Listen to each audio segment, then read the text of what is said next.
प्रभु तेरी वाणी जीवन की रोटी, नैनों की ज्योति अंधेरा मिटाती।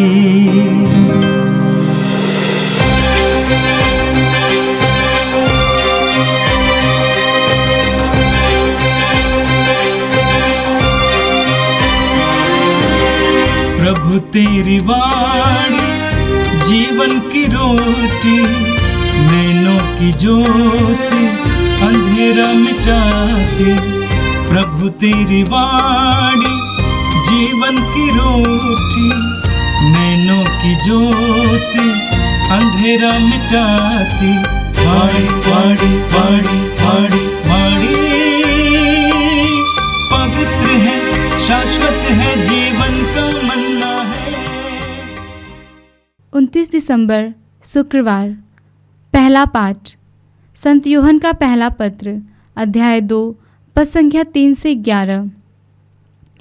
यदि हम यीशु की आज्ञाओं का पालन करेंगे तो उसी से हमें पता चलेगा कि हम उसे जानते हैं। जो कहता है कि मैं उन्हें जानता हूँ किंतु उनकी आज्ञाओं का पालन नहीं करता, वह झूठा है और उसमें सच्चाई नहीं है। परंतु जो उनकी आज्ञाओं का पालन करता है, ईश्वर का प्रेम उसमें परिपूर्णता तक पहुँचता है। जो कहता है कि मैं उनमें विश्वास करता हूँ, उसे वैसा ही आचरण करना चाहिए जैसा आचरण मसीह ने किया है। प्रिय भाइयों, मैं तुम्हें कोई नई आज्ञा नहीं लिख रहा हूँ। यह वह पुरानी आज्ञा है जो प्रारंभ से ही तुम्हें प्राप्त है। यह पुरानी आज्ञा वह वचन है जिसे तुम सुन चुके हो। फिर भी जो आज्ञा मैं लिख रहा हूँ वह नई है।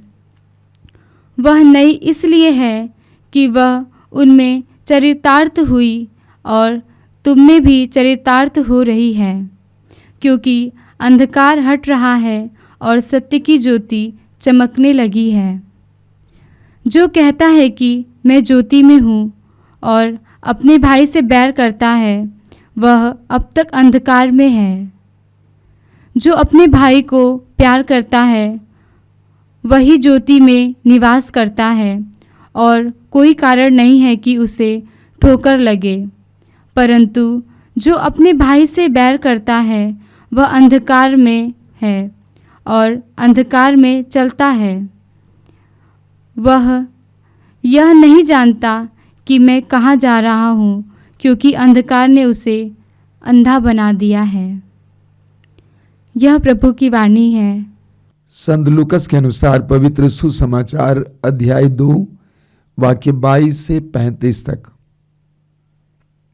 जब मूसा की संहिता के अनुसार शुद्धिकरण का दिन आया तो वे बालक को प्रभु को अर्पित करने के लिए यरूशलेम ले गए।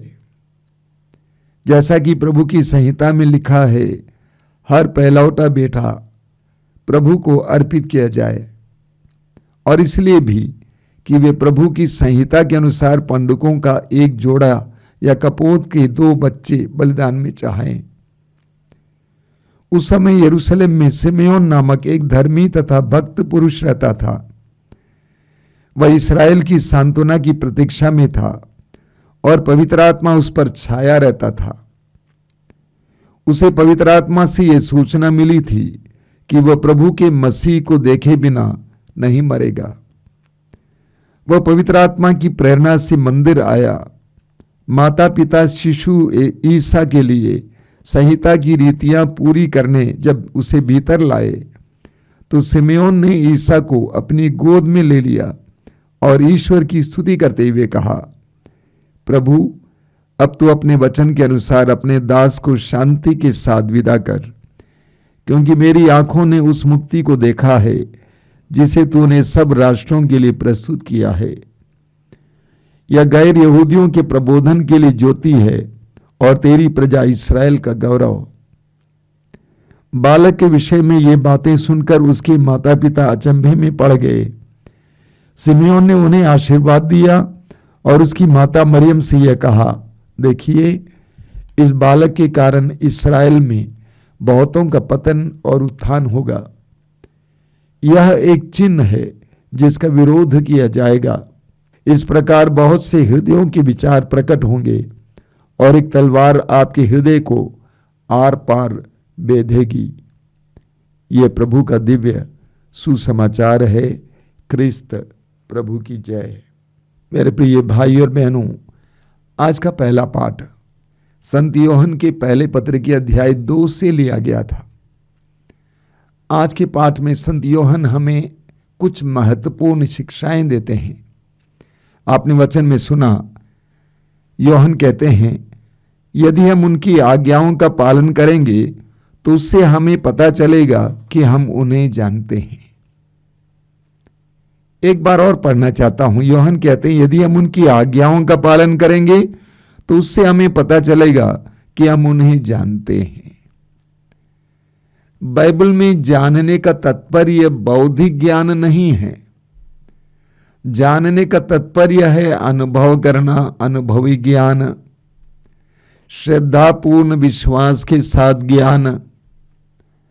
अगर हम यीशु का अनुभव करेंगे, श्रद्धापूर्ण विश्वास के साथ यीशु को जानेंगे, यूहन्ना कहते हैं, तो हम उनकी आज्ञाओं का पालन करेंगे, उनके आदेशों का पालन करेंगे, उनके वचन के अनुसार जीवन जिएंगे। यदि हम उनको प्यार करते हैं तो हम उनके आदेशों का पालन करेंगे। यूहन्ना के सुसमाचार के अध्याय 14 उसके वाक्य 15 में प्रभु यीशु स्वयं कहते हैं, यदि तुम मुझसे प्यार करोगे तो तुम मेरी आज्ञाओं का पालन करोगे। आगे यूहन्ना कहते हैं, जो कहता है कि मैं उनमें निवास करता हूं, उसे वैसा ही आचरण करना चाहिए जैसा आचरण मसीह ने किया। अगर कोई कहता है कि मैं यीशु का अनुभव करता हूं, यीशु में जीवन जीता हूं, यूहन्ना कहते हैं, तो उसका आचरण भी यीशु के आचरण जैसा होना चाहिए। हिंदी में जो शब्द है बहुत ही गहरा है, अनुभव। अनुभव एक संस्कृत शब्द है जिसका अर्थ है अनुभव, यानी की तरह बनना। यदि हम प्रभु को जानते हैं, प्रभु को प्रेम करते हैं, प्रभु का अनुभव करते हैं, प्रभु हम में निवास करता है और हम प्रभु में निवास करते हैं, तो हम प्रभु की तरह बन जाएंगे। हमारी जीवन शैली प्रभु की जीवन शैली होगी। हमारा जीवन दर्शन प्रभु का जीवन दर्शन होगा। हम प्रभु की तरह बोलेंगे, प्रभु की तरह देखेंगे, प्रभु की तरह जीवन जिएंगे। आगे यूहन्ना प्रेम के बारे में कहते हैं। वास्तव में यूहन्ना के पत्रों में बार बार हमें प्रेम के बारे में पढ़ने को मिलता है। यूहन्ना के सुसमाचार की अध्याय 13 वाक्य 34 और 35 में प्रभु कहते हैं, मैं तुम्हें एक नई आज्ञा देता हूं, तुम एक दूसरों को प्रेम करो जिस तरह मैंने तुम्हें प्रेम किया है।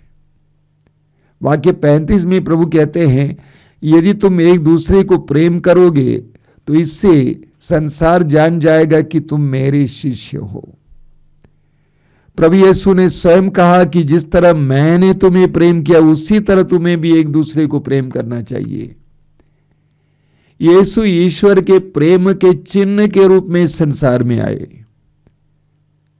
यीशु ने ईश्वर के प्रेम को इस संसार में लाया और यीशु उस प्रेम को बांट रहे थे। उस प्रेम के लिए अपने आप को बलि चढ़ाए और यीशु कहते हैं, जैसे मैंने तुम्हें प्रेम किया उसी तरह तुम भी एक दूसरे को प्रेम करो।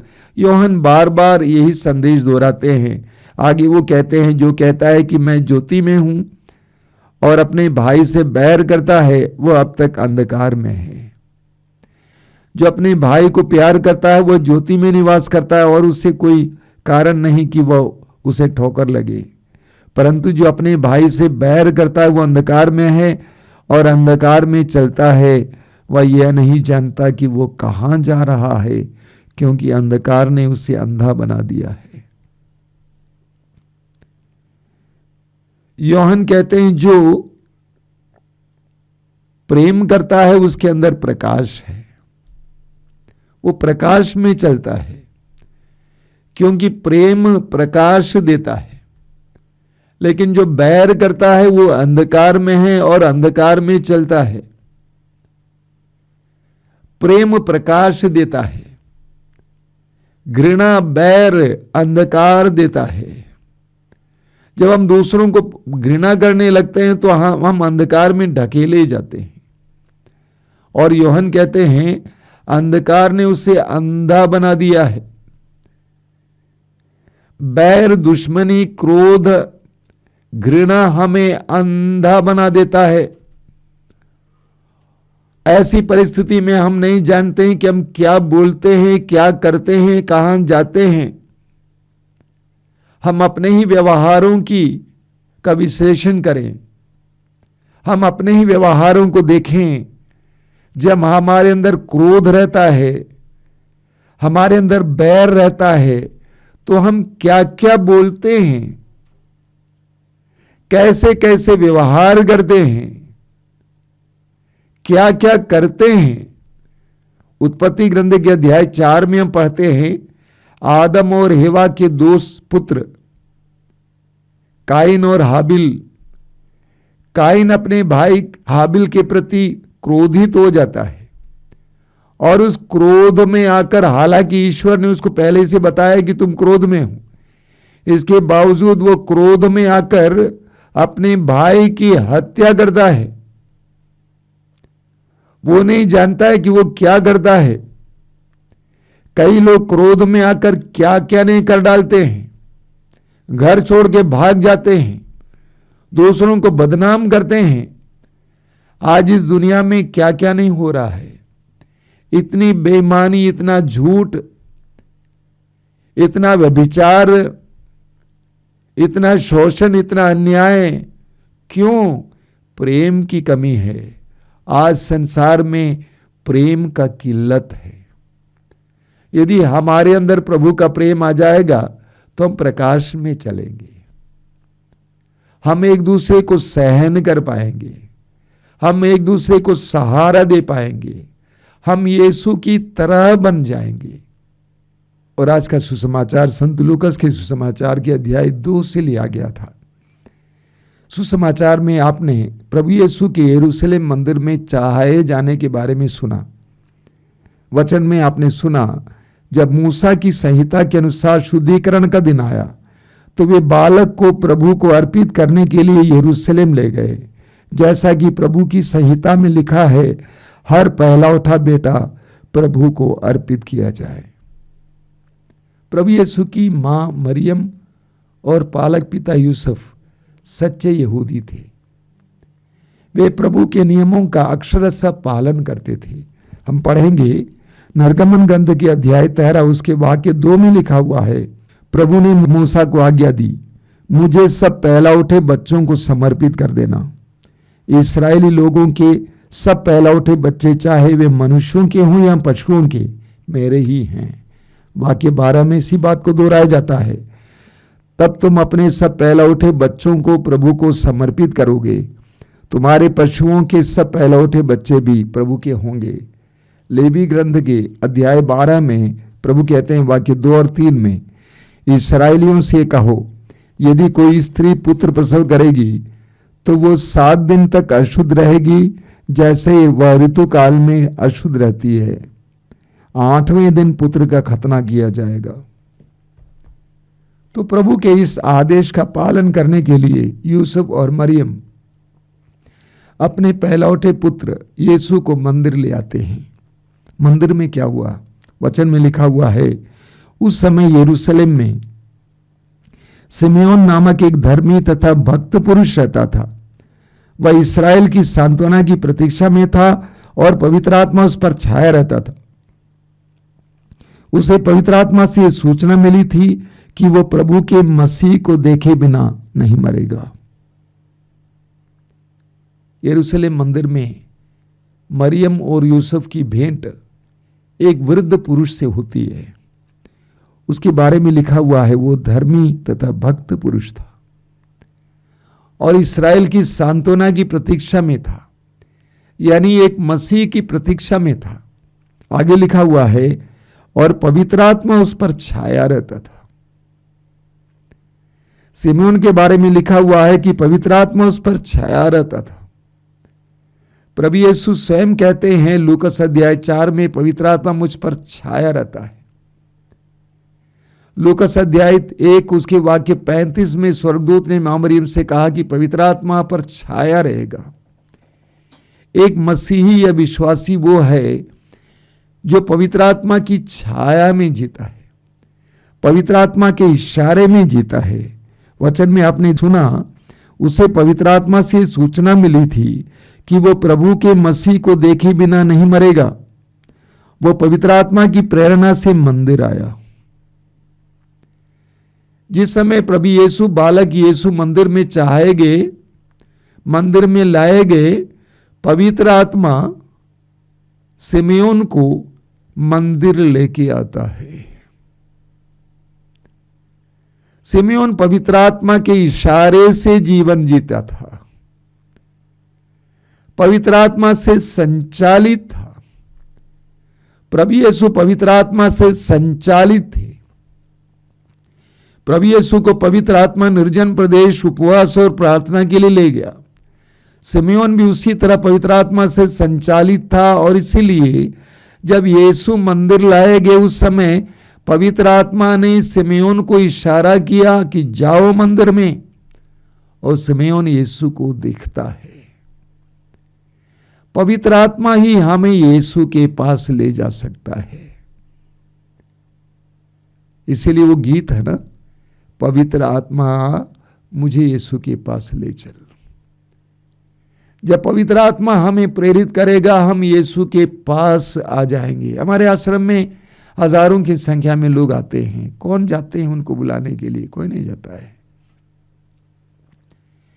कुछ लोग दूसरों के जरिए आते हैं, लेकिन कुछ लोगों को प्रभु पवित्र आत्मा लेके आता है।